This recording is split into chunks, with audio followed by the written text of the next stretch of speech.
welcome back to another episode of What Went Wrong, your favorite podcast full stop that just so happens to be about movies and how it's a miracle any of them get made, let alone the good ones. My name is Chris Winterbauer. I'm one of your hosts, and I'm joined as always by my co-host whose name has changed. That's correct. Lizzie, can you give us the update? I am now Lizzie Bowman because David Bowman, producer, sometimes co-host, and composer of this show, and I are legally wed. They're legally wed, and David didn't take Lizzie's name, therefore he is not a feminist. That's right. And congratulations, Lizzie, on your nuptials. Thank you. I was not invited to the wedding, but we don't have to dwell on that. It's fine. It's fine. I mean, I know it was just 3 people, your parents and you guys, Correct. But I feel like I also should have been there because we make this podcast together. Well, you were there in spirit, as were all you, dear listeners. Thank you for attending. Maybe we'll post a picture to our Instagram. We'll think about it. We'll see. I'm including myself in these decisions going forward. Now, Lizzie, this is, of course, the conclusion of season 4 of What Went Wrong. Mm-hmm. And we're going to take a brief hiatus until the beginning of season 5. Lizzie, what is the launch date of season 5? I'm going to make you say it. Oh, thank you. It is September 11th. It's landing on a Monday. It's how the dates shook out. How the dates shook out. So, but we're excited. Easy to remember. It is easy to remember. So that's why we did Never it. forget. That's when we come back. So we will be back on 9/11.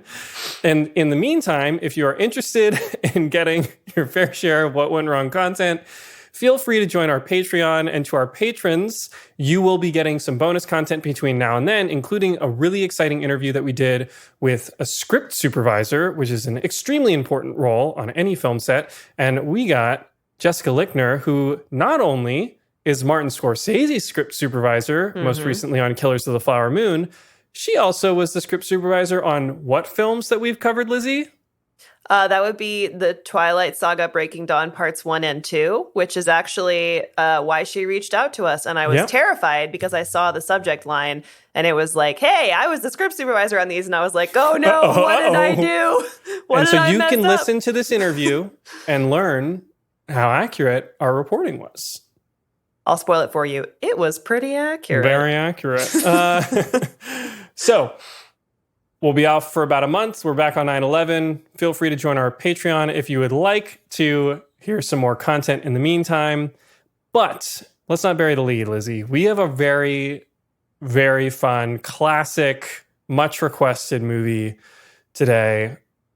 And that is Raiders of the Lost Ark. Yeah. Which I am very excited to talk about. It's time to swing back to 1981. This was a magical year. It featured NASA's launch of the first space shuttle. Ronald Reagan appointed Sandra Day O'Connor to the Supreme Court, making her the first woman to be nominated and appointed to the highest court in the land. And Raiders of the Lost Ark absolutely crushed it at the box office. Now, none of these developments were a sure thing, as we'll later learn, as inevitable as they may seem in retrospect. And there are many, many strands of the multiverse in which Raiders of the Lost Ark does not exist, or was not a hit, or starred a very different actor as the titular character, Indiana Jones. Oh. So today, Lizzie, we're going to answer some crucial questions, including, but not limited to, are SpaghettiOs Steven Spielberg's favorite food? Is Copenhagen the secret snake capital of the world? And perhaps most pressingly, is Indiana Jones, in fact, a sex criminal? So, I know, your brain is melted. We're going to get to all of this and more. Why? Because he kind of traffic. Never mind. We'll get there. We'll get there. Let's start with the details. Raiders of the Lost Ark, or colloquially known as Indiana Jones and the Raiders of the Lost Ark, although that's not, the title is just Raiders of the Lost Ark for the first one, is a 1981 action-adventure film directed by Steven Spielberg. It was written by Lawrence Kasdan, conceived by George Lucas and Philip Kaufman. It stars Harrison Ford as Dr. Henry Walton Indiana Jones, Jr., or Indy for short, Karen Allen as Marion Ravenwood, Paul Freeman as Renee Belloc, John Rhys Davies as Indy's Egyptian friend, Yeah, Sala. Chris is doing air quotes for anyone who can't see. Yeah. The film was produced by Frank Marshall under the Lucasfilm Limited production company banner, and it was distributed by Paramount Pictures. As always, here is the IMDb logline for the film. In 1936, archaeologist and adventurer Indiana Jones is hired by the U.S. government to find the Ark of the Covenant before the Nazis can obtain its awesome powers. Lizzie, I'm sure you've seen this movie before. Yes. What was your opinion heading into the rewatch? And more importantly, how did you feel upon rewatching this classic adventure film? Well, I mean, I was excited to watch this because I haven't seen it probably, honestly, since I was a kid. And it's one of those ones that, you know, you've seen like little bits and pieces of on TV a million times. But so I was excited to watch it. We ended up watching it with my dad, who I think also was very excited to watch it. And then it sort of slowly dawned on all of us as we were sitting there that it wasn't quite what we'd remembered. I still enjoyed it. I feel like out of the three of us, I was maybe defending it the most while we were watching it, but it was surprisingly cartoonish, Yes. which I think must have been intentional.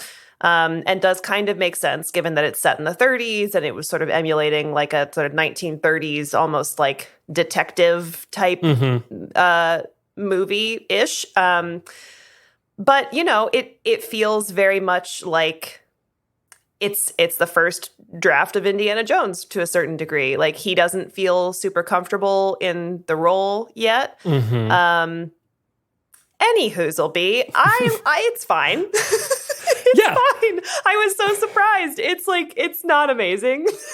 No, it's very fun. It's very silly. In researching it, it makes a lot more sense. I watched this movie a ton as a kid, and then I owned the DVD box set later and rewatched it a lot in high school.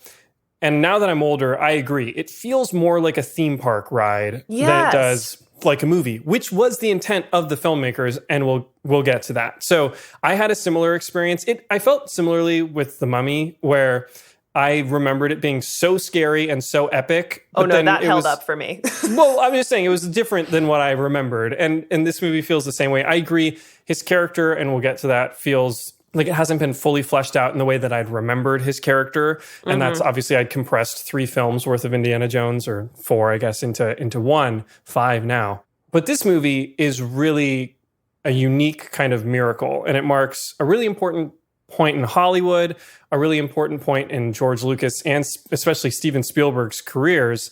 And I think it might be single-handedly responsible for turning Spielberg's career around at a very important inflection point. I was wondering about that because looking through his IMDb page, this is definitely a turning point.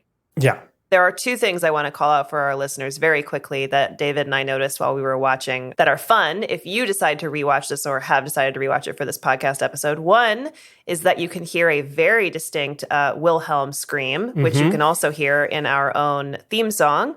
And that happens, I think, when he has stolen the truck about 2/3 of the way through the movie. The Nazi's thrown off the truck and lands on the front of the car. Yeah, yes. Exactly. And then the other one is in another Marlon Brando bug eating moment. I don't know if you noticed this. Paul Freeman eats a fly and does not react. Doesn't even eat it. It just goes and lives in his mouth. It just goes right in. Okay, it was referenced in a review by The New Yorker actually at the time, and Pauline Kael, I think is her name, did not give the film a good review, but she did call out Paul Freeman as a consummate professional for swallowing a fly and not reacting. It's the craziest thing I've ever seen. Craziest part of the entire movie is that Steven the fly Spielberg just comments on it. He said that they watched that, they went frame by frame and just were like, where did the fly go? It just goes in. The only conclusion they could come to is it goes in Paul Freeman's mouth. It goes in and it lives there. All right. A lot of setup, guys. This is a super fun movie. This movie is, I think, cherished by a lot of people and by a lot of our listeners for good reason. It's a blast of a film to watch. We are going to get into a couple of things about specifically Indiana Jones's character that are a little problematic. If you don't want to hear that, feel free to turn the podcast off. But this episode is really a celebration of what was a different approach to filmmaking for both Spielberg and Lucas at the time. So we're going to talk about all of this because a lot went wrong on Raiders of the Lost Ark. it turns out. Yeah, I believe it. So let's go back to the very beginning, which is George Lucas, who somehow comes up with the ideas for all the movies that we've been covering this season. He really does. Yeah, if you guys haven't listened to our episode on Howard the Duck, check it out. Also, we covered Star Wars, of course, which George Lucas is responsible for. So Lucas came up with the idea for a pulpy adventure revival. Okay. Lizzie, a la the old Republic serial films and radio plays, RKO radio plays that he used to listen to as a kid. Back in 1973. This was just as he was finishing up American Graffiti. I'm not going to deep dive on George Lucas again. He's in his late 20s. He's fresh out of film school, and he is about to make one of the most successful films in film history with American Graffiti. So he is about to blow up. And so he had come up with this character, a James Bond-like character, but he's an archaeologist. That was kind of the gist of it. And he's decided, okay, I maybe want to do something with this, but at the same time, he wanted to do a Flash Gordon reboot. He decided to focus his time on that. That became Star Wars. So he put this idea of reviving these old serials on the back burner for a few years. Flash forward to 1975. He meets up with Philip Kaufman. And if you don't know who Philip Kaufman is, he is a director. And at the time, he was not really well known. He'd only done about 4 films, but he would go on to make Invasion of the Body Snatchers in 1978 with Donald Sutherland, and then in 1988, The Unbearable Lightness of Being. But at the time, he was kind of not a very well-known director. He'd done a couple of art house things. And Lucas and he met up and decided, let's beat out this idea of what this adventure pulpy serial story could be. And so Lucas says, I want him to be a globe-trotting adventurer. He's an archaeological James Bond. He's, quote, equally likely to have a beautiful blonde on his arm as he is to have some ancient relic in hand. They put their heads together and they come up with the most amazing name for this character, Lizzie. It is just like, I mean, as you know, it's the perfect name, right? Indiana Smith. And that was their first draft idea for Indiana Jones, was Indiana Smith. So they teased this story out, and Philip Kaufman apparently came up with the plot device of the Ark of the Covenant. According to Lawrence Kasdan, the screenwriter, Kaufman's orthodontist had told him about the Ark when Kaufman was 11 years old, and he's wanted to put it in a movie ever since then. So Lucas asks Kaufman to direct the movie, but Kaufman at that point is attached to direct The Outlaw Josie Wales, starring Clint Eastwood. Okay. So Lucas says, all right, I can't do anything with this idea. He puts it aside and he goes to work on Star Wars again. Fast forward to 1977.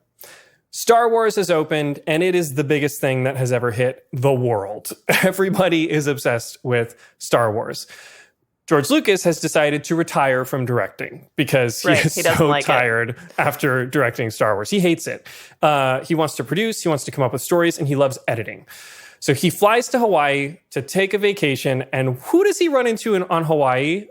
Steven Spielberg? Steven Spielberg. There's 12 people in Hollywood. He runs into Steven Spielberg on the beach. They're hanging out. Spielberg is vacationing because he just made Close Encounters of the Third Kind. So they both just made these 2 huge sci-fi movies. And they're like, hey, we're hanging out on the beach.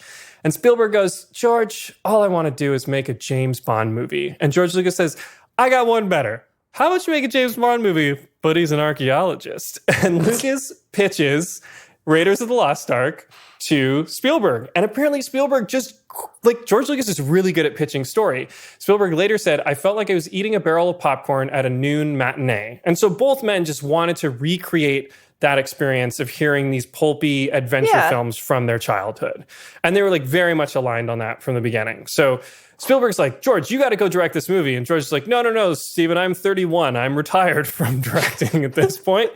And so he gave Spielberg the opportunity to direct. He confirmed that Kaufman was no longer available.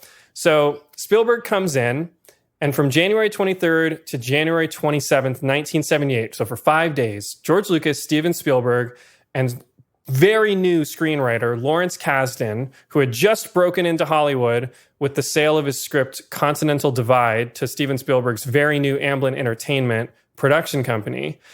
Lawrence Kasdan, who would go on to co-write The Empire Strikes Back, which we'll get to briefly. They locked themselves in a room for 5 days, in this room for 9 hours a day, just pitching ideas back and forth. And what's amazing is there is a transcript of the recordings of these pitch meetings that they had together available online. It's about 100 pages long, and I read it, so you don't have to. But if you want to, you should read it. It's a really, really amazing piece of movie history. So first of all, here are the highlights from this pitch document. Lucas and Kaufman conceived the film as a series of cliffhangers, which is how the Republic serials were made. Like, you watch one, ends on a cliffhanger. So basically, there's an amazing setup where Lucas goes, the way I write a film is I decide if I want to have 30 scenes or 60 scenes, and then they're either 4 pages long each or 2 pages long each. And we should have a set piece every 10 minutes, but I suppose every 20 minutes will be fine. And I really look at it as like a sort of a math and that. And he just goes on and on about like how he very methodically writes his movies. And so basically, they decided to create 6 increasingly difficult scenarios for Indiana Jones to escape from. Once they'd created those scenarios, then they would fill in the story around those scenarios. Okay, so if that the movie, makes sense. Right. So the movie feels a little bit like loosely connected set pieces. That's how they conceived it from the very beginning. And very slow-moving Nazis. Yes, exactly. Apparently, Lawrence Kasdan spent 5 months after this meeting just trying to figure out how Indiana Jones gets from each set piece to the next one in a way that the audience would even semi-believe, including just breaking out of the Well of Souls and there's the airstrip, was like the best he could come up with in one instance.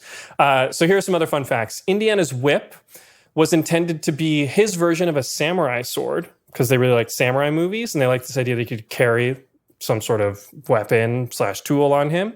George Lucas gave him a PhD because he thought it would be funny if people called him Dr. Jones. Not wrong. Steven Spielberg said he wanted as little of the film in the United States as possible. He wanted it to feel like a true globe-trotting adventure, and they compromised with the museum scenes and the Washington, D.C. scenes. They wanted to keep the budget to $6 or $7 million. That was not a number that they held to. No. Steven Spielberg came up with the Boulder Chase, calling it a Disneyland ride. Apparently, it's a pretty direct lift from an old Scrooge McDuck cartoon where an idol is lifted off a pedestal and a giant rock nearly kills the hero. They stole a lot for this movie very brazenly. That tracks along with how Indiana Jones's job works as well. Exactly, yeah. So when conceiving of the Belloc character, Indy's rival, they considered making him German, like the Nazis. And then George Lucas said, quote, he could be French or Italian. No, Italians are too crazy. And I just thought I'd throw in, George Lucas, not an Italian guy. Okay. So the opening sequence from Temple of Doom, the prequel to Raiders, in Shanghai, then the following crashing of the plane, the Zodiac toboggan down the mountain scene, the minecart scenes, those were all actually set pieces pitched for Raiders of the Lost Ark. Sure, got to use them somewhere. Yeah, those were conceived for the first movie and they couldn't fit them in, so they put them in the next one. Similarly, the speedboat chase in The Last Crusade was also supposed to be in Raiders at the submarine Nazi sub base at the end. Sure, yeah. They just couldn't fit it in, and they threw it into Last Crusade. And then Marion Ravenwood was originally conceived as a German double agent working for the Allies. She was going to be a, quote, tavern spy, which was an archetype of World War II noir films. And it's kind of very close to the character that Diane Kruger actually plays in Inglourious Bastards. Yeah, that's so interesting. That must have been a throwback to that character. I did not know that. Yeah. Okay. So I mentioned something earlier because it's the subject of hot debate online, and that is Indiana Jones a sex criminal? I'm going to just go ahead and say no. Okay, so this isn't a thorny issue online that I never noticed when I was younger, but I did notice upon rewatch, and that is the issue of the age gap between Marion Ravenwood and Indiana Jones.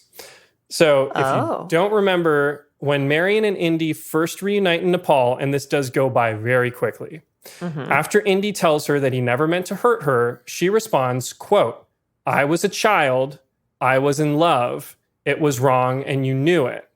And Indy says, you knew what you were doing. And it's heavily implied that the root of the falling out between Abner Ravenwood, Marion's father, and Indiana Jones was a romantic relationship between Indy and Marion when she was underage. I didn't think, in possible defense of the filmmakers on this, I remember this exchange, but to me it read, her saying I was a child, like she could have been 19. Like that's something, I read it as she was young, but That would have been my go-to. I don't feel like they would, even in the 80s, Chris, I don't think they would have been like, listen, I know I was a pedophile, but you knew what you were doing. And then have her be like, you're right, and I still want you. Even I'm like freaking out because your brain's about to explode. No. All right. Why? Let's go to the transcript, shall we? No. George, I was thinking that this old guy could have been his mentor. He could have known this little girl when she was just a kid. No, dude. Had an affair with her when she was 11. Kasdan. And he was 42. Lucas.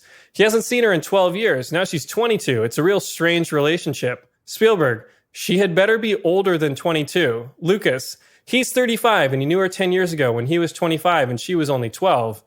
It would be amusing to make her slightly young at the time. Spielberg. And promiscuous. She came on to him. Lucas, 15 is right on the edge. I know it's an outrageous idea, but it is interesting. Once she's 16 or 17, it's not interesting anymore. But if she was 15 and he was 25 and they actually had an affair the last time they met and she was madly in love with him, goes on a little bit, quote, Lucas, it's something he'd rather forget about and not have come up again. This gives her a lot of ammunition to fight with.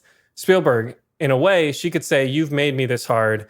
They then go on to hone the exact dialogue, softening it by never mentioning explicit ages. Oh, okay. So Indiana Jones is a sex criminal. Hold on. We're getting there. So that's Exhibit A. This is from the original pitch meeting.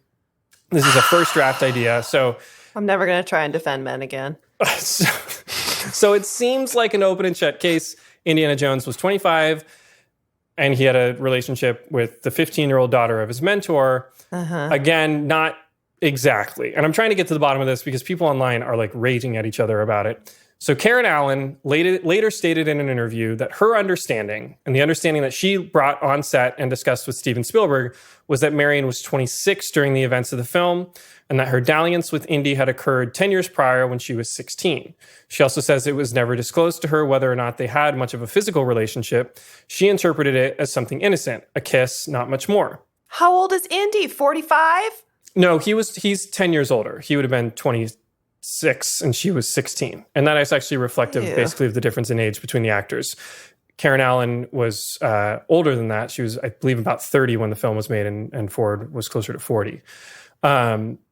So again, when she presented Spielberg with this backstory, Spielberg simply told her, this isn't that kind of movie. What he means by that is Spielberg wasn't interested in the backstory of these characters. He was making a B movie. And so it really seems like Spielberg was not fixated on the age thing at all. It was mostly coming from Lucas, who thought it was, quote, interesting. Yeah. Which, by the way, you can kind of tell from the transcript you just read, because it's George Lucas being like, wouldn't it be cool if she was 12 years old? And Spielberg's like, yeah, but also she's an adult, and so is he. And he's like, no, but what if she was 12? And he's like, up we go. Yeah.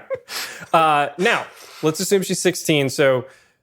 Still not good, by the way. Well, hold on. So, I mean, yes, Don't not well good. hold on me. That's not good. Hold on, Lizzie. Hold on. It's important to remember this movie takes place in 1936. Oh, right. Anything goes. Not anything. However, by the 19th century, in the Western world, the age of consent was beginning to go up to a whopping 13 in Napoleonic France. The U.S. actually lagged a bit behind, offering state-by-state ages that ranged from 10 to 12, which is terrifying, all the way through the 19th century. I did not know this. That law also didn't apply to boys for whatever reason. Okay. However, there was a big push by moral reformers against child prostitution, which was a very big problem at the time. And by 1920, most U.S. states had raised the age of consent to 16 years old. What I do think is interesting is that it was during the 1930s, during Indiana Jones's time, that the slang jailbait was first registered in the cultural lexicon, specifically because of the common practice of older men pursuing illegal relationships with young women, like possibly Indiana Jones. Further, Marshall College, the fictional institution at which Indiana teaches, is supposedly in Bedford, Connecticut, where sadly, the age of consent is apparently still 16 years old today. Long story short, is Indiana Jones a sex criminal? Unclear. If George Lucas's backstory is to believe, then yes, he was 25 and Marion was 15 when he assaulted her, committing statutory rape. However, it seems like Spielberg didn't feel that that was necessary and didn't want to draw attention to it. It seems like Karen Allen played it as if it were illegal, though I would, and I know you would agree, still argue a very problematic relationship. And it seems like they really tried to minimize it as much as possible. Larry Kasdan lamented how he had written this dynamic relationship between Marion and Indy that got stripped down to the studs in the movie. And I think Spielberg was like, people are going to think this is really creepy if we focus on it. And he just took out... He's right. Because they blew right past it in the movie. And I was like, seems fine to me. Ship it. Yeah, exactly. Furthermore, they tried to like retcon it a couple times in the novelizations, but they mixed it up. So in the 2008 Ultimate Guide to Indiana Jones, they pegged Marion's age as a year older than Karen Allen even said. So she would have been 17 when she first hooked up with Indiana Jones. But apparently the novelization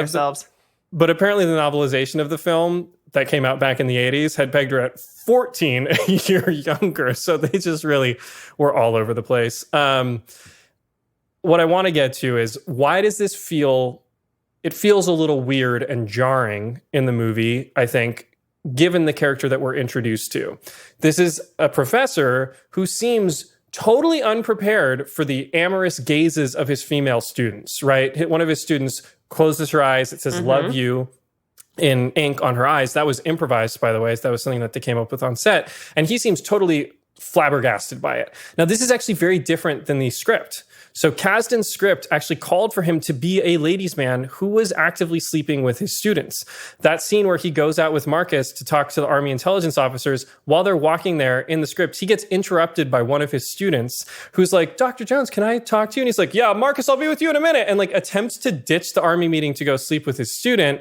And then when Marcus shows up at his house later, in the novelization and in an early draft of the script, he's in a bathrobe, and it's implied, Indiana Jones, that he had that student over that night. So and they're so I think following the James Bond model as closely as they can. They were trying to follow the James Bond model, and I think Spielberg, and I'm sure everyone in the editing room, like very quickly realized, like, this character's not relatable if we make him a Lothario in this way. So TLDR, if you wanted to skip by that section, Indiana Jones, definitely a creep. Probably don't want him hanging around your teenage children, but maybe a felon, maybe not in the end. Definitely a felon for stealing antiquities. Can't say on the sex crime front.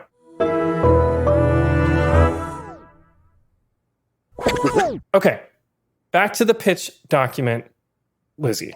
The idea for making Indy a relentless Nazi puncher came from Spielberg. He said, quote, with Nazis, you have to use your fists because they're despicable people. And I do think it's really fun that when you think about this movie, it's an amazing Jewish adventure fantasy.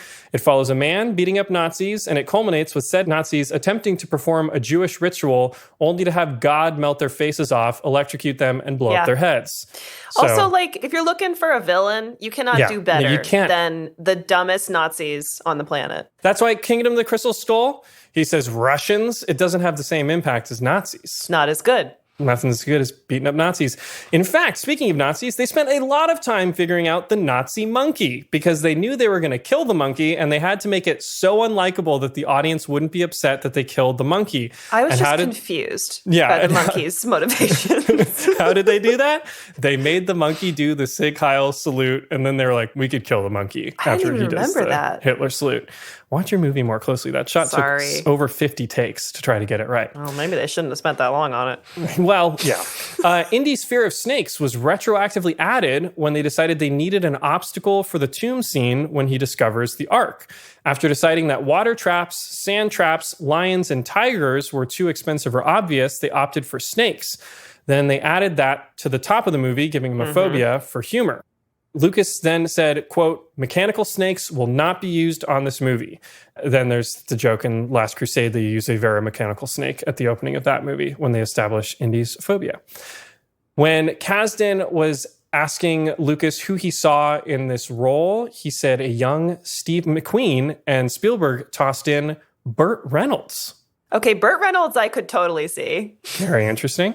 And finally, Steven Spielberg did not like the last name Smith. Yeah. Not because it sounded bad. It's just because Steve McQueen had a movie called Nevada Smith in which he plays a character named Nevada Smith. And he's like, we can't do a movie with another character with a state for his first name and Smith for his last name. So Lucas picked Jones because it was the second most common American last name that he could think of.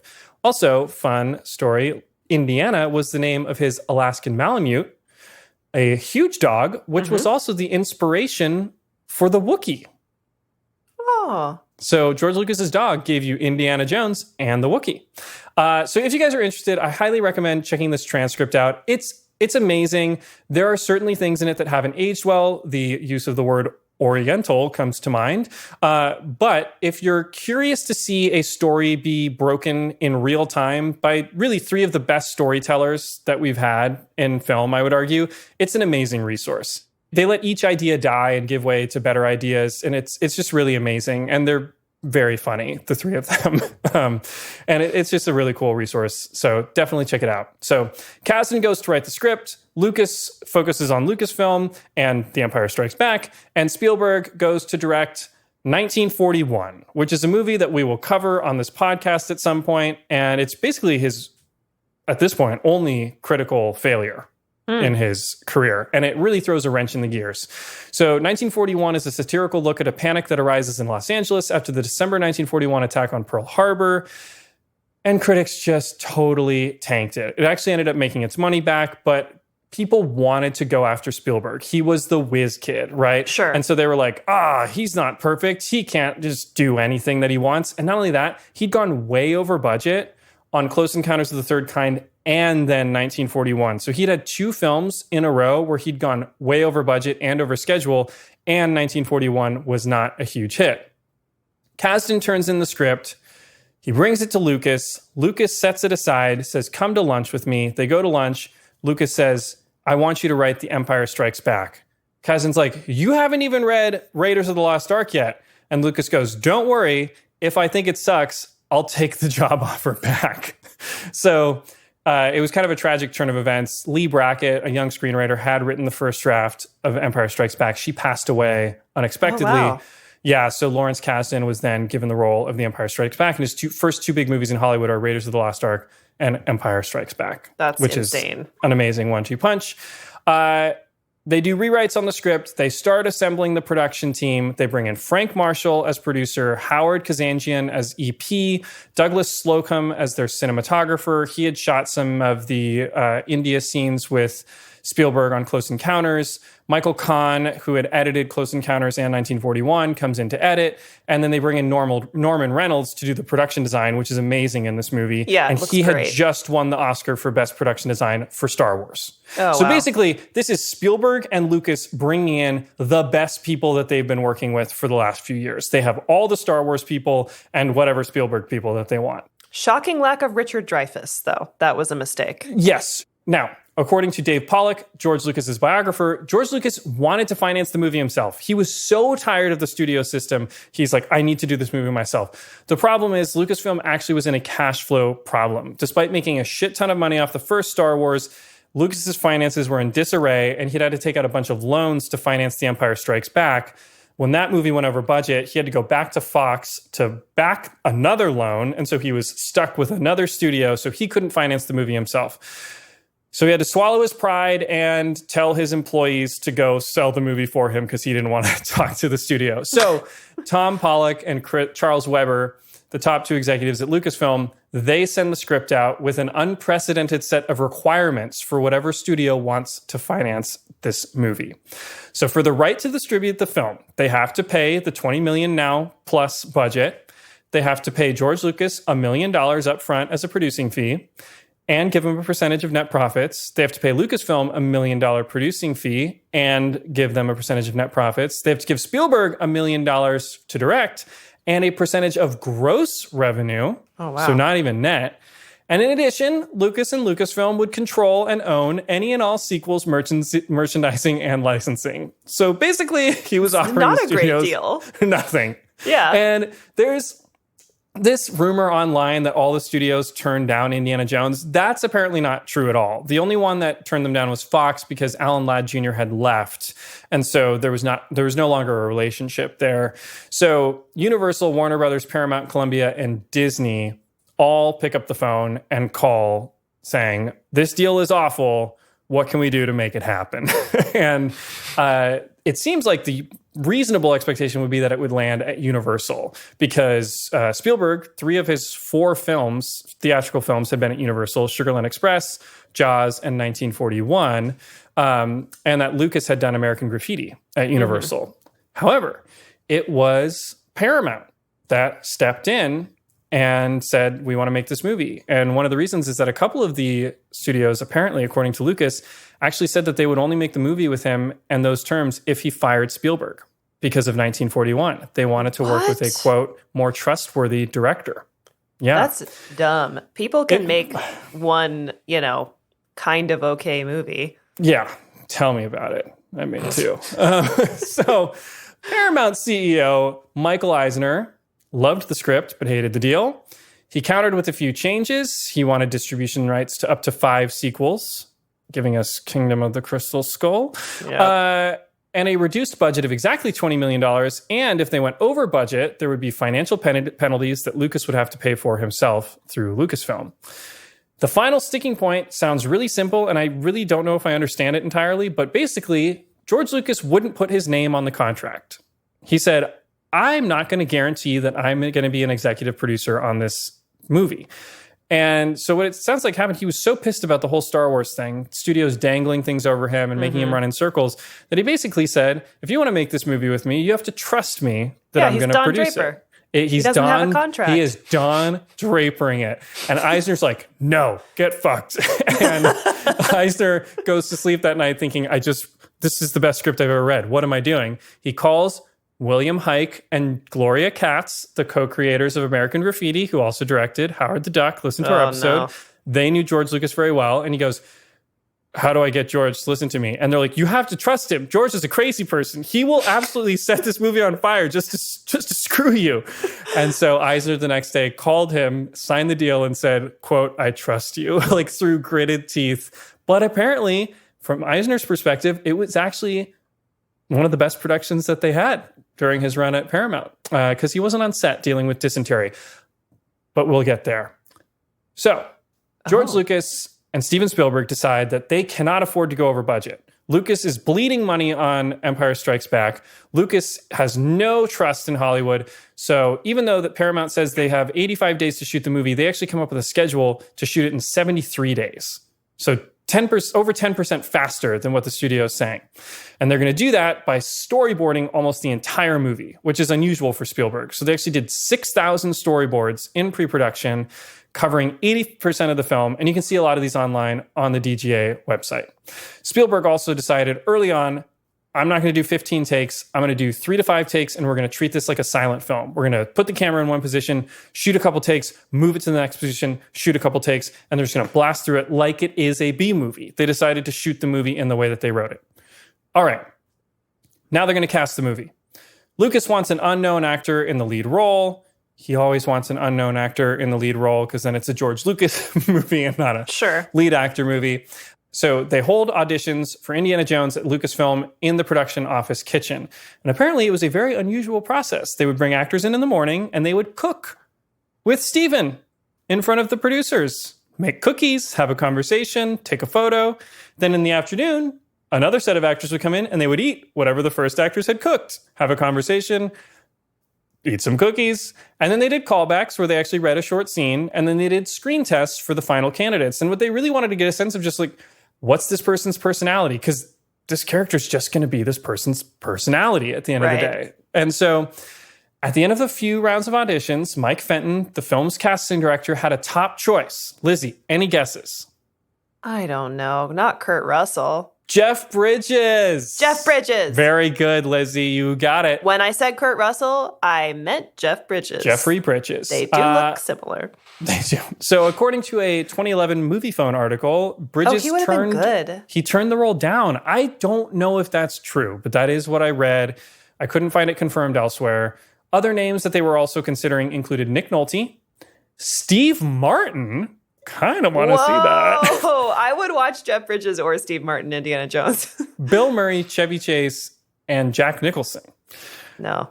Marcia Lucas, George Lucas's then wife, and more importantly, the woman who made sure his movies actually had some humanity in them. Listen to our episode on Star Wars. She saved that movie in post-production.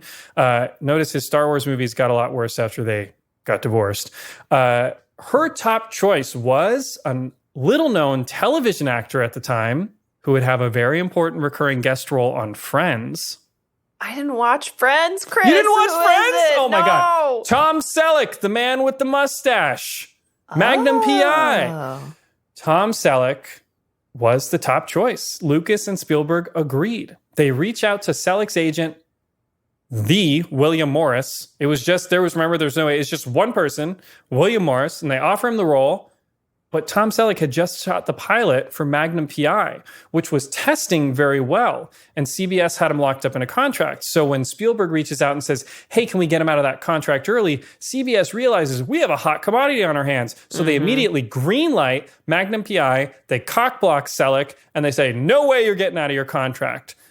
The tragic irony, Lizzie, is that there was an actor strike later that year and Magnum PI's shoot ended up being delayed, whereas Raiders could keep shooting because it was in the UK.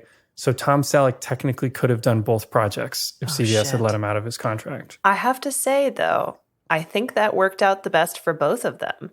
I mean, he would have been fine, but he is iconic as Magnum PI, and I don't think he would have been as successful in this. I actually think the movie would have been goofier with him. Funnier for sure. Funnier, yeah. And maybe that could work. But anyway, I agree. I'm glad they landed with Harrison Ford, which they did 3 weeks before they started production. So they're 3 weeks away from starting principal photography. Paramount is breathing down their necks. They need a lead man. And Steven Spielberg is watching a screening of The Empire Strikes Back, which had just come out. And he noticed Hottie McToss. And he goes, oh my God, who's this smoke show Han Solo? And he calls George Lucas and he goes, I know who we should cast. And Lucas goes, I already know who you're going to say. And Spielberg goes, who? Harrison Ford. You see, Lucas had been thinking about Harrison Ford this whole time. George Lucas, you slippery trickster. You slippery trickster. So he didn't want him for two reasons. One, Ford was a known actor. He was a big name now. Yes, by Star Wars, of course. Exactly. Lucas, who had also cast him in American Graffiti, didn't want Harrison Ford to become his, as he said, Bobby De Niro, referencing Martin Scorsese's relationship with Robert De Niro. He also didn't want to make a second trilogy that would be dependent on the same actor. And he didn't think that Ford would want to do the movie. So Harrison Ford famously wanted to do more character work. He was not into the mumbo-jumbo world building that Lucas was obsessed with. So I think for fair reason, he didn't think that he would want to do it. But Ford, being a smart businessman, read the script and was like, this is another great, they have an intent to do a trilogy. This is a fun adventure movie. And he got a hell of a contract drawn up because they're 3 weeks out from a shoot and he has them over a barrel. Hell yeah. He gets a 7-figure upfront salary. So over $1 million. He got paid in the 80s. Maybe more than Spielberg. He also got a percentage of gross revenue, just like Spielberg. I read 7%, but I think that's actually way too high. I would imagine it's 1 or 2%. He also got the exclusive option to rewrite all of his dialogue, not wanting Indiana Jones to become some kind of Professor Solo, which he did on the 10-hour flight to London with Steven Spielberg. They went through the script and he rewrote a lot of his dialogue. And so Harrison Ford, good for you. I think the dialogue's great in this movie. Yeah. There's not very much of it, but it works. So for the role of Marion Ravenwood, George Lucas wanted Deborah Winger. Okay. She passed. Not 12 years old enough. No. Steven Spielberg wanted his then girlfriend, Amy Irving, for the part. She was unavailable. Sean Young, of course, of Blade Runner fame, she actually played Marion Ravenwood during the test shoots for the casting of Indiana Jones. So she was reading across from all of the indies that they were reading, and they considered her, along with Barbara Hershey, who is also connected to Blade Runner because she dated the screenwriter of Blade Runner before that film became a film. Again, 10 people in Hollywood. 10 people. Spielberg had liked Karen Allen in Animal House. She was an accomplished Broadway actress, and she ultimately won the part. Ironically, after screen testing opposite Tim Matheson, also from Animal House. Oh, yeah. 12 people in Hollywood. So the role of Saleh, which means bean sprout in Bedouin, and was originally described as a 5'2" skinny Egyptian, was originally offered to, who's Hollywood's favorite short king? Tom Cruise. Danny DeVito. Oh. Yeah. Saleh was offered to Danny DeVito. He wanted to do it. Yeah, he apparently had to turn it down because of his shooting schedule for Taxi. So once again, TV schedule is getting in the way. The role lands in the hands of John Rhys-Davies. He is a Welsh actor who is no more 6'1" well, Welsh he's actor. no more Egyptian than he is 5'2". As Lizzie said, he's 6'1". Ironically, he would later go on to play Gimli in Lord of the Rings. Nothing took me out of this movie more than John Rhys-Davies. Because every time he spoke, Indeed. I was just waiting for... Welcome to Cairo. Yes. Yeah. And my axe. Yeah, exactly. So, Klaus Kinski, noted German actor and crazy person, was offered the role of Tot, the sadistic SS agent who always wants to torture Marion. But he turned it down for two reasons. And if you don't know who Klaus Kinski is, he's acted in a number of Werner Herzog films, including Fitzcarraldo. He's great, but he's in Rita's autobiography. It's absolutely insane. First of all, he was offered a higher salary to be in the simultaneously shot horror film Venom. And second, he described the script for Raiders as moronically shitty. And yes, he did say that in his autobiography. The role went to English actor Ronald Lacey instead. And finally, English actor, not French actor, Paul Freeman was brought in to play the sophisticated Belloc. Mm-hmm. Apparently, Spielberg cast him without knowing if he could do a French accent. He calls him, and he's, according to Freeman, says, Stephen suddenly panicked that he hadn't even heard me speak in a French accent. So I had to get on the train from Branbury to just say, hello, I can do a French accent. And apparently it was that exaggerated. And Spielberg was like, great, you're hired. Oh, no. Again, not a lot of fidelity in a B movie. He is doing like the mildest. I have to say his accent is very nice, I feel it's like. Very nice. It's almost not there. Yeah, it's super subtle. You can barely tell, but it's enough. I actually think he's really good in this movie. He's great. I loved him. He might be my favorite performance overall. Just, he's got a really, really dialed in.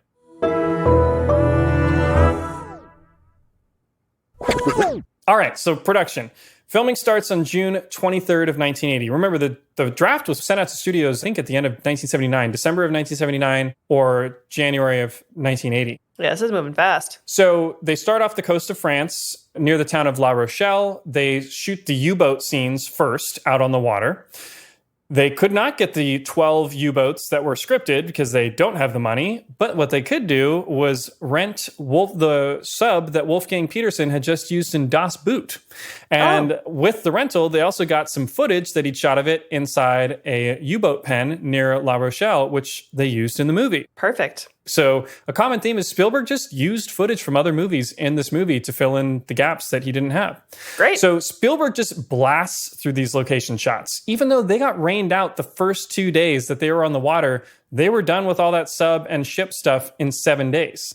They then fly to Elstree Studios in the UK, which is where they shot Star Wars, and they're shooting on largely the same sound stages. And they do the Cairo interiors and the booby-trapped Peruvian temple run sequence that opens the film. Great. A couple of notes on that opening sequence. First of all, in Kasdan's script, Indiana is actually supposed to use his whip to wrap the treacherous guide around himself. Basically, he uses the whip to get the guide to shoot himself with his own gun.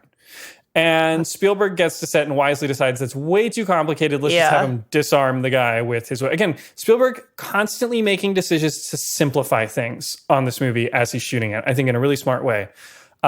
Raiders was also Alfred Molina's on-screen debut, if you recognize him at the beginning. This is first, yeah. Yeah, he plays a smarmy Peruvian, and Alfred Molina is no more Peruvian than John Rhys-Davies is Egyptian. Apparently, the spiders that get placed on him just didn't move. They put 25 tarantulas on him, and they were frozen solid because they were all male, so they didn't want to move next to each other. So they get the camera rolling, and then they add one female to him, and all the spiders go insane over his body. At which point, Molina freezes because he doesn't know what to do. And Spielberg's screaming at him be scared, be scared. And Molina's thinking, I am so scared, I am so scared. So when they shot the boulder scene, they built a 12-foot across fiberglass boulder that weighed over 300 pounds. And that really goes behind Indiana as he's running. That's not a lot of people think, oh, that's a miniature and a composite shot. No, that's him running with a giant boulder following him. Yeah, it looks real. Harrison Ford decided he wanted to do it himself. Stunt coordinator Glenn Randall agreed that Ford was athletic enough to outrun the real 12-foot fiberglass ball. Now, normally it's like, oh, we do it once for a close-up. Spielberg's like, all right, if you want to do it, you can do it. And they did it 10 times in a row. They did it for 5 different setups at 2 setups per 2 takes per setup. And Ford, I'm sure, was getting more and more tired with each run. And Spielberg later said, he went 10 times and beat the odds. He was lucky, and I was an idiot for letting him try. I mean, yeah, it would have been terrible in the first few weeks of filming to lose your star. If you smush, yeah. Yeah. On July 14th, they began the 2-week stretch of filming the infamous Well of Souls sequence, which, if you don't remember, this is the sequence where Indy finds the Ark. So the Well of Souls is where the Ark is stored. It's the snake pit. Oh, okay. Lucas and Spielberg had agreed to use the least amount of snakes possible to save money. They'd use darkness and fake snakes to fill in the gap. They then had 2,000 snakes brought in to fill the room. Well, Spielberg felt that that wasn't enough. No. So he shut down production for a day, and he reached out to the nearest snake haven, which apparently was Copenhagen, Denmark, and had 4,500 more snakes flown in overnight. Snake capital of the world. So they had 6,500 snakes in this room. They then realized that their anti-venom supply was 2 years out of date. So they had to shut the production down again for a day to get fresh anti-venom flown in. And once they had the anti-venom there, they actually had the back of the set open with an ambulance backed into the opening with its doors open with 2 dudes just holding anti-venom syringes ready in case anyone got bit. The first AD did. So they could rush them into the ambulance, inject them, and send them straight to the hospital. I also read that the production was slowed down by the unexpected arrival of Vivian Kubrick, Stanley's daughter, who reportedly was walking into the set while visiting his shoot for The Shining. Now, these dates don't 100% line up. The Shining wrapped a year earlier. So, like, unless Kubrick was there shooting, like, pickups or he was doing posts there, this doesn't actually make sense. But I did read in 2 different sources that Vivian Kubrick walked onto set, saw that they were using all these snakes, thought it was animal abuse, and called the Royal Society for the Prevention of Cruelty to Animals on the production. And they lost another day of shooting when they had to just spend the day explaining to the RSPCA that they weren't hurting the snakes. Again, take this with a grain of salt. The dates don't entirely line up, but I did read it in 2 different places that Vivian Kubrick, snake lover. In the end, Karen Allen was the most exposed to all the snakes. If you remember, she does this scene in a dress. Yes. With her legs exposed. She was never bitten, but her stunt double had to take over for a lot of the shots. And when it actually got too dicey for her stunt double, they shaved the snake handler, Steve Edge's legs, and put him in Marion's dress to shoot the close-ups of him walking. So some of those leg shots are actually the snake handler, who's a guy and has very nice legs that look great. Great. In these shots. Apparently, the snakes were not afraid of the fire, so those torches wouldn't have done anything. In fact, the snakes crawled towards them for warmth because it was cold on the sound stages. That's good. Also, Steven Spielberg did what are we going to call this? The shotgun in The Exorcist method. He threw a dead snake on Karen Allen because he didn't feel he was getting a legitimate scream off of her. And I don't think that she appreciated that. Bit of a real skeletons in the pool and poltergeist move. Exactly. Which also might have been Steven Spielberg. Yeah, we're not sure. So apparently one of the cobras did bite and kill one of the pythons. And that was the only big fiasco here. Fun fact, Harrison Ford, when asked about the snakes, said, quote, "They don't bother me much. It's just acting," which is just such a Harrison Ford quote. Yeah. Also, R2-D2 and C-3PO appear in the hieroglyphics in the Well of Souls scene. That's so you right. can go back and rewatch for those. The production then moved to Tunisia, where they had shot Star Wars, all of the desert Tatooine scenes, and things got a lot harder. The average daily temperature was 125 degrees. They had over 600 local extras and not enough water for everybody that was on set.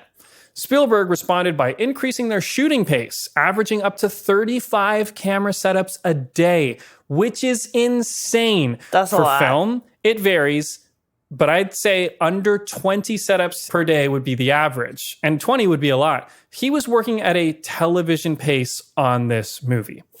Lucas intentionally stayed away from the Raiders set as much as possible because he was a director too. He didn't want to interfere with Spielberg. However, when he did show up, he was actually extremely helpful.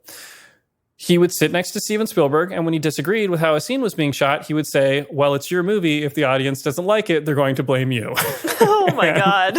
Apparently, it was a very friendly back and forth banter, and Spielberg would say, well, now if they don't like it, I'm going to tell them you made me do it. And they would just go back and forth on that on set. He showed up in Tunisia. He's a very fair-skinned man. He got so sunburned that his skin got inflamed and his head enlarged to twice its normal size. What? They called him Howard Huge instead of Howard Hughes because his head was so big, and he had to cover it with wet tissues. I think he looked like Marlon Brando in The Island of Dr. Moreau when he was filming these scenes. This actually caused permanent skin damage, and George Lucas since then can't go in the sun because when he does, his skin immediately just blanches complete red right away, and it's extremely painful.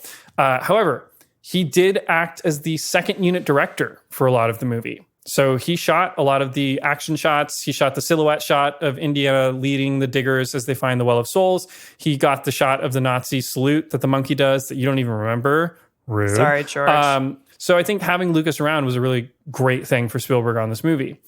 The flying wing, the prototype German plane, was custom built for the production. Wow. And while filming the fight scene with the German mechanic, Harrison Ford got pinned under the plane's wheel and was nearly crushed.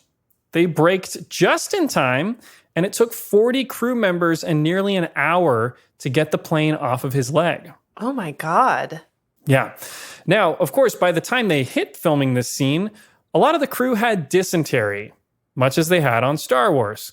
Spielberg was avoiding that by eating SpaghettiOs every day. Spielberg had reportedly brought a giant suitcase of SpaghettiOs from the UK and was eating 3 cans of SpaghettiOs a day and not eating any of the local food, and that's how he never got sick.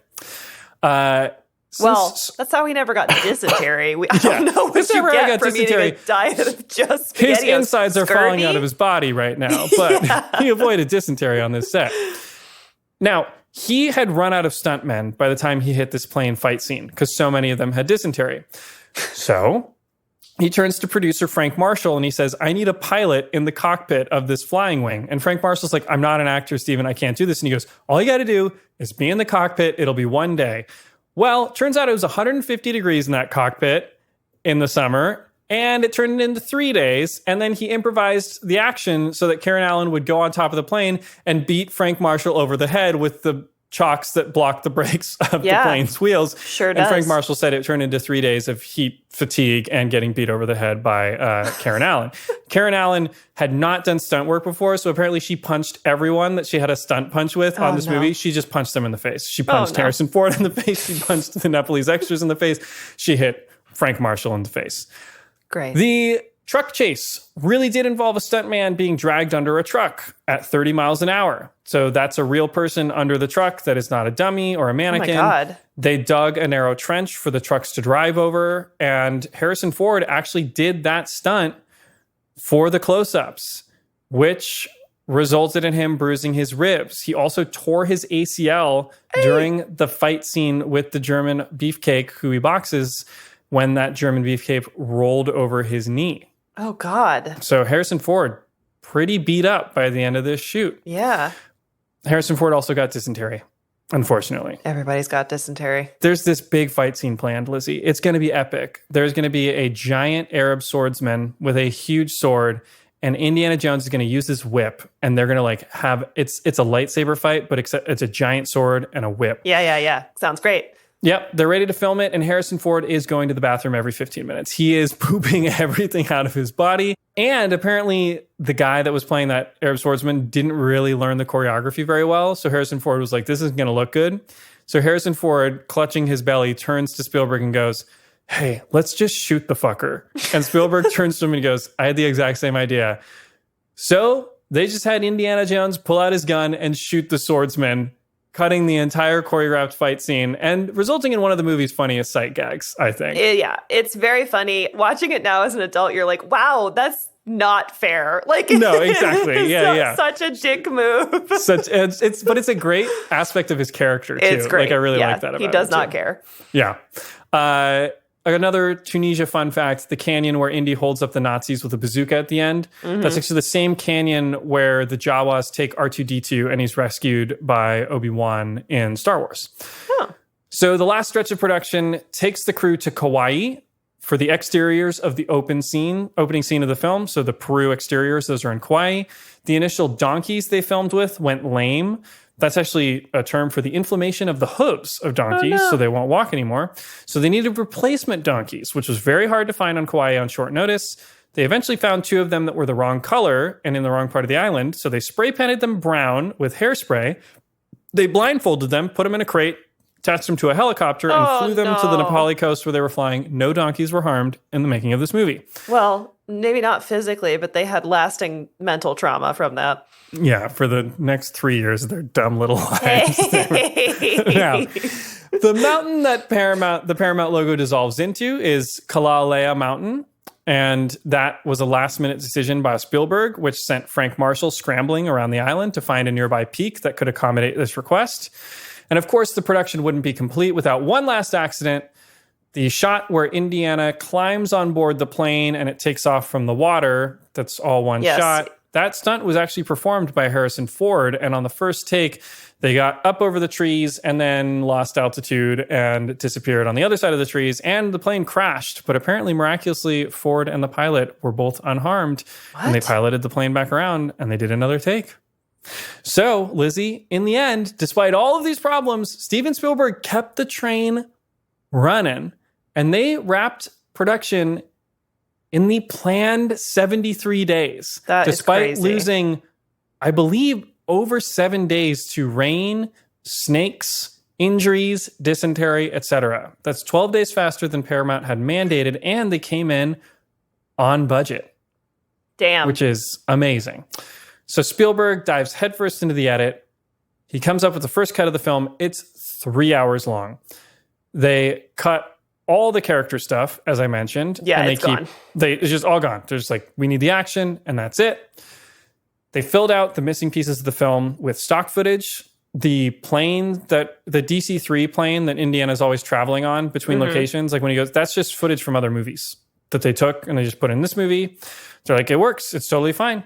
I believe that specifically was from 1973's The Lost Horizon. Interesting. So Spielberg eventually gets the film down to 2 hours. He sends it to George Lucas. Lucas says, it's amazing. And then the next morning, Lucas goes, I have some ideas. And so Lucas then went into the edit. And Lucas's only ideas were to cut the film even shorter. So then they got it to well under 2 hours, I think an hour and 55 minutes. And then most importantly, they show the movie to Marcia. As we mentioned, George Lucas's wife, who is like the humanity whisperer for these men.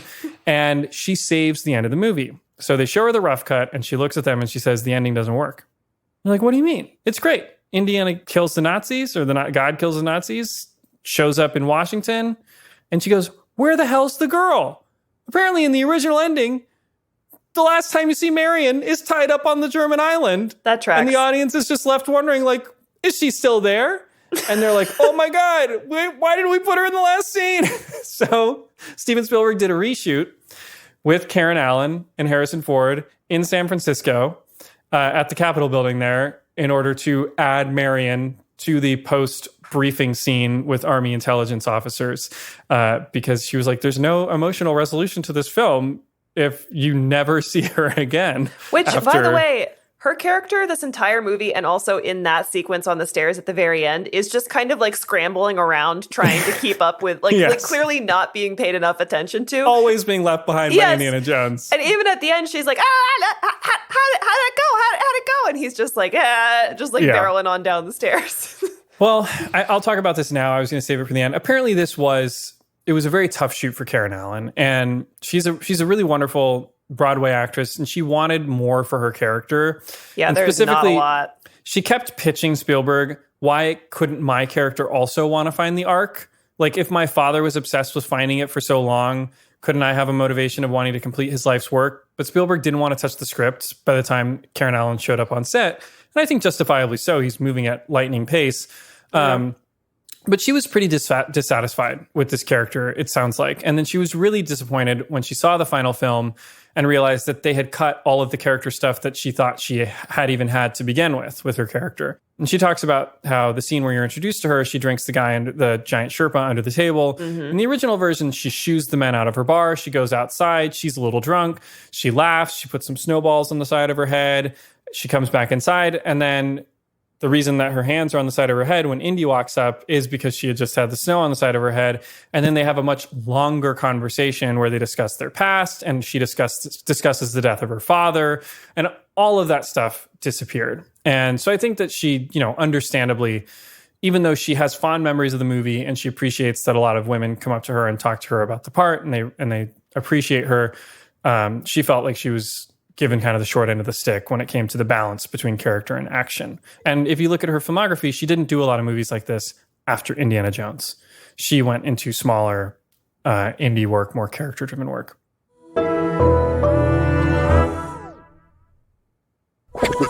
I'm going to go through the post stuff super fast. ILM did the effects work. I don't want to get into. They did great stuff with the Ark scene. It's very technical. You can read it online. Basically, 3 artists pitched 3 different ideas for what came out of the Ark to Spielberg. One says a firestorm, one says ghosts, the other one says a light show. And Spielberg goes, yes. All 3. Yeah, exactly. He goes, yes.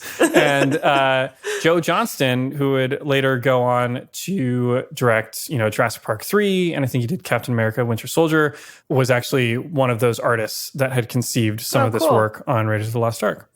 It should be noted that the work that they did on the exploding head for Belloc was so good that the movie was initially given an R rating. And the reason that there are flames superimposed in front of Belloc's head when it explodes is to get rid of the R rating and drop them to a PG. PG-13 did not exist at the time that this film was released. That would not happen until Temple of Doom, which we'll be covering at a later date. So, of course, John Williams gets brought in to provide the iconic score. He had scored almost all of Lucas and Spielberg's work up until that point. So it's just the dream team on this project constantly. He does 4 themes: the Indiana Jones theme, Marion's theme, the Ark theme, and the Nazi theme. There's actually a really pretty piece of music that I'm sure David could identify. It's when Indy and Marion are kind of first walking through Cairo, and the movie has kind of a wistful quality for a couple of minutes when they first arrive in Cairo. And that was actually a specific request from Spielberg. And if it feels a little out of place in the movie, he actually asked Williams to do it in a slightly different style for that reason. Iconic sound effects supervisor Ben Burt recorded the sounds for the film. The snakes. He ran his hands through a wet casserole, and then he also dragged a wet sponge across tape. He rolled his Honda Civic down a gravel hill for the boulder that Indy runs from. Great. The Ark lid opening is actually him lifting the back plate of his toilet. And the Ark spirits are sea lions and dolphins run through a vocoder, which I thought was pretty cool. Oh. And Indiana's whip crack is actually a recording of Harrison Ford using Indiana Jones's whip. So no movie magic there. All right, rounding the corner. We're approaching the summer of 1981. The movie is ready to be released, and the film industry has been in the toilet that Ben Burt used to record that sound. Studios have prepared 60 films for 1981, even though the box office is down 10% year on year. And the hottest of all of them is not Raiders of the Lost Ark. It is Superman 2. And then in second is History of the World Part 1, and also the James Bond film For Your Eyes Only. CinemaScore, the audience polling service, which is still in existence today, has shown that nobody's looking forward to Raiders of the Lost Ark because nobody knows what to think of this throwback movie to 1940s Republic serial films are. But Raiders is about to go Seabiscuit on some mothers. So, Raiders of the Lost Ark was released on June 12th, 1981 in the United States and Canada. It opens in 1,100 theaters and it grosses a modest $8.3 million in its opening weekend. It gets the top spot at the box office that weekend, barely beating out Clash of the Titans, $6.5 million, History of the World Part 1, $5 million. Its second weekend, it basically doesn't dip at all. It hits $8 million again. That's crazy. Movies dip 40, 50. God, I think The Flash dipped like 75%, weekend on weekend recently. There's no drop. So then let's pop forward to the next weekend. No drop. Now it's got some competition. Superman 2 comes in, $14.1 million. Cannonball Run, $12 million. But Raiders won't quit. Fourth weekend, $8 million. It holds strong. By its 6th week, it's back to the number 1 spot at the box office, after which it holds at number 1 for basically the next 9 weeks. Jesus. And for 40 weeks, 40 weeks. It holds almost an entire year as one of the top 10 grossing films in the country. This movie ran for 9 months. Did they just keep running it? Or kept running it. They did re-releases later. This was a continuous run. It didn't officially leave theaters. It opened June 12th, 1981, and it left theaters March 18th, 1982. That's nuts. I mean, they did also leave movies in theaters longer than they do now, but not like that, I don't think. Not like that. Total domestic box office gross, $212 million, highest for 1981. The second highest on Golden Pond. Hell yeah. Okay. Movie rules. It also earned $141 million in the foreign box office, so total worldwide gross, $354 million. On a $20 million budget. Yep. It's still, to this day, the, quote, leggiest film of all time. So the gap in time between its highest box office weekend and its end of run is the longest of any film, I believe, to this day. Titanic may have eclipsed it. I'll look that up. The film was re-released, Lizzie, as you mentioned, in July of 1982, so 3 months after it had finished its first run. It made another $21.4 million, and then again in March of 1983, making another $11.4 million. Oh my God, Harrison Ford's so rich. It became one of the top 4 highest grossing films ever, a list which was literally just George Lucas and Steven Spielberg, Jaws, The Empire Strikes Back, Star Wars, and Raiders of the Lost Ark. Wow. Which is crazy. Now it's James Cameron and the Russo brothers.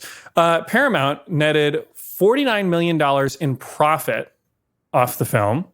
Spielberg himself cleared $22 million on the back end. Oh my God. Lucas made only 2.5, but Lucasfilm made 21.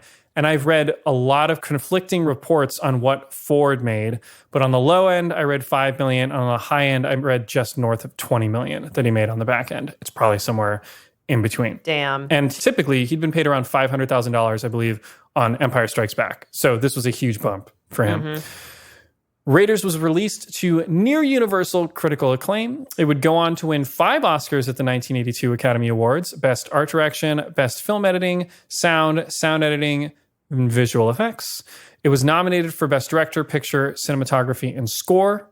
Raiders put Lucas and Spielberg back on top in Hollywood, and it kickstarted a 10-plus year run of pure hits for Spielberg. If you look at what he did between 1981 and 1993... 81 to 93. To 93. Yeah, 81 to 93. It is insane. And it is over a movie per year, and they are all bangers. And he's just crushing it and winning Oscars. The craziest run I think any filmmaker has ever had. And it ends in 1993 with the double whammy of Jurassic Park and Schindler's List. It's crazy. I just actually want to pull it up and read it really quickly because it is so amazing. So in 1981, Raiders of the Lost Ark. He then, in 82, did E.T. the Extraterrestrial. He then did Twilight Zone the movie, Temple of Doom, The Color Purple, Empire of the Sun, Last Crusade, Always, Hook, Jurassic Park, Schindler's List. Damn. So I think Always is the miss in there. Well, Twilight Zone the movie also famously not so good. But he was only 1/3 of it, so I don't count it quite as much. And he was one of the less lethal portions of it. Mm-hmm, true. We talked about Karen Allen and her response to the film. Of course, for Harrison Ford, this would prove to become, I would argue, the defining role of his career. Well, yes. To the point that it eclipsed Han Solo, which is funny because he had been worried about being remembered just as the lead in this, or co-lead in this goofy sci-fi series. And now he eclipsed it with the next thing that he did with George Lucas. Lucas, Spielberg, and Ford conceived of this as a trilogy. They would go on to do Temple of Doom and The Last Crusade in 1989, and seemingly put the series to rest until Lucas got restless and decided that Indy should fight some aliens, leading to 2008's Kingdom of the Crystal Skull. And of course, after Lucasfilm was sold to Disney in 2012, it was only a matter of time before they would bring this IP back, which they just did with Indiana Jones and the Dial of Destiny, which underperformed at the box office. Unfortunately, I haven't seen it. I think it looks totally fun. I like James Mangold a lot as a director. I really liked Ford v. Ferrari. I love Phoebe Waller-Bridge. She's great. I love Harrison Ford. So, may there be further Indiana Jones movies? only time will tell. But for this podcast, we still have 4 more that we get to cover. And Temple of Doom is way crazy. I'm very excited about that one as well. Nice. Raiders was preserved in the United States Library of Congress National Film Registry in 1999 for being culturally, historically, or aesthetically significant. And of course, of all of these films, Spielberg says it is his favorite because it's the only of the series in which he wouldn't change a thing. And the last thing I'll leave you guys with is, interestingly, Raiders kind of marks a diverging path of fates for Spielberg and Lucas. So when Spielberg and Lucas started working on this film, Lucas was very much the one that was in the position of power. Spielberg was considered a whiz kid director, but Lucas was the true hitmaker in Hollywood with Star Wars. Sure, that makes sense. Well, that started to fall apart for Lucas with Return of the Jedi, which was not as well received as the prior 2 Star Wars installments. And then with Howard the Duck and a number of other films going through the late 80s, his producing clout waned. He went through a painful divorce. You can hear this on our Howard the Duck episode, whereas Spielberg cemented himself as a legendary filmmaker, and more importantly, decided that he wanted to mature into more emotionally resonant, mature pieces of filmmaking, leading to movies like Schindler's List. And what's interesting is that George Lucas always wanted to stay with those more pulpy stories of his childhood, and you've seen him return to Star Wars, etc., throughout his career, whereas Spielberg has tried to move on to other more, I would argue, serious fare. So it's just a really interesting intersection for these 2 filmmakers at this point in time. And maybe, I don't know, is it the only time that we've seen the 2 biggest filmmakers in the world collaborate on a movie following both of their huge successes? I'm not sure. It is cool because it does feel unusual that like they were able to get out of each other's way, and that George Lucas was able to do that for him. It was a good collaboration. Like, it was a very solid collaboration. Yeah, I mean, that's a testament to both of them, but I think especially to George Lucas, that he knew, like, I do need to stay out of his way. Apparently, Lucas, after he watched the first cut of the film, called Spielberg and just said, "You're a very good director." Aww. And that's like all he said after he watched it, which I thought was a very cool quote. And that's what went wrong on Raiders of the Lost Ark. So I hope you learned something, guys. And as always, that brings us to our favorite segment, which is what went right on Raiders of the Lost Ark. For you, Lizzie. You know, I just can't get past that fly just slowly crawling into Paul Freeman's mouth. He commits. We rolled it back, I think, 2 additional times to watch it. I'm impressed that you caught it in the moment.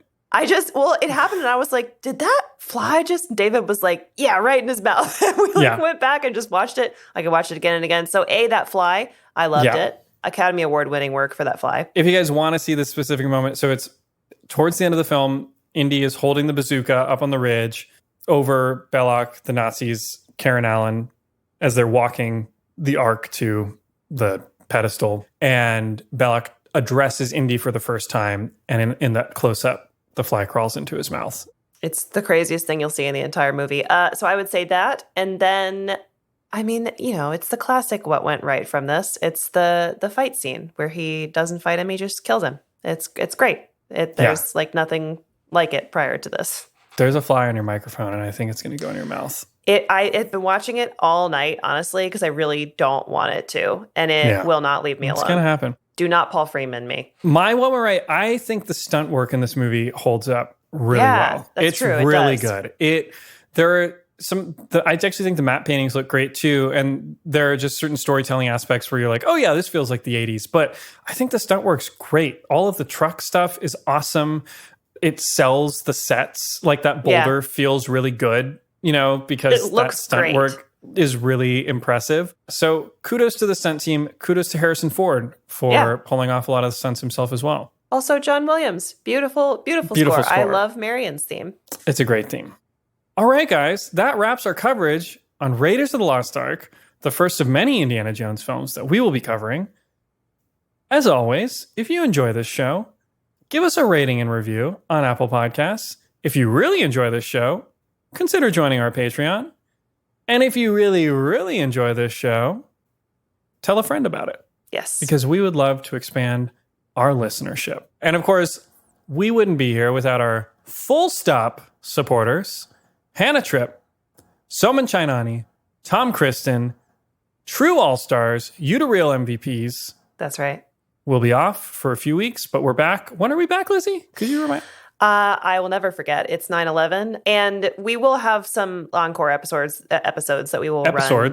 Yes, that we will run in between for you. But yes, until 9/11, we will take a little break. Thank you so much, guys. Congratulations again to you, Lizzie Bowman and David Bowman. Thank you. On bringing this podcast a little closer. I feel very much a part of it. As soon as they allow a throuple, Chris, you marry right on in. Absolutely. We look forward to talking to you in season 5. We're coming with a whole bunch of fun new episodes, a couple of fun new things. Send us your recommendations. Thank you. We love you. You're all the fly in our mouths. And with that, we'll see you next season. Bye. Bye.